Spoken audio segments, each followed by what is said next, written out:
So hello guys, this is Abhirup আর আজকে চলে এসেছি ধামাল আড্ডাতে। চলো লেটস গো। তো আমরা এখানে এসে একটা কেবিন নিয়ে নিয়েছি। এই কেবিনে আমি আছি আর শুধু চাউমিন না, চাউমিনের সঙ্গে যেটা নিয়েছিলাম চিলি চিকেন ড্রাই ফ্রাই, সেটাও খুব সুন্দরভাবে সার্ভ করে দিয়েছিল আমার। তো ফার্স্টেই আমি ড্রিঙ্কস দিয়ে শুরু করলাম, তাই জন্য এই লস্যিটা আমি ফার্স্ট ট্রাই করছি। আর লস্যিটা যথেষ্ট ঘন ছিল আর খেতে কিন্তু যথেষ্টই ভালো ছিল।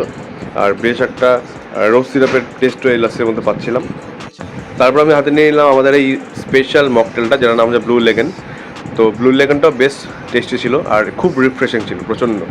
গরমের মধ্যে এই ব্লু লেগেনটা খেয়ে মানে আত্মা জুড়ে গেছিলো আমার, যেটাকে বলে। তারপরে নিতাকে বললাম যে তুইও ট্রাই করে দেখ লস্যিটা কেমন, আর ওর লস্যিটা খেয়ে কিন্তু বেশ ভালোই লেগেছে। আর বাকি লস্যিটা ওই খেয়ে নিয়েছিল। আর খাওয়া দাওয়ার সাথে সাথে আমরা সবচেয়ে বেশি এনজয় করছিলাম এখানকার আশপাশের অ্যাম্বিয়েন্সটা। তারপরে আসলো মেন কোর্স, মানে চাউমিনের পালা। তো আমি চাউমিনের সঙ্গে কিন্তু চিলি চিকেন বা মাঞ্চুরিয়ান টাইপের আইটেম খেতে খুবই ভালোবাসি। তাই চিলি চিকেনটা আর একটুখানি চাউমিন একসঙ্গে মিশিয়ে আমি এই ফার্স্ট বাইট নিতে যাচ্ছিলাম।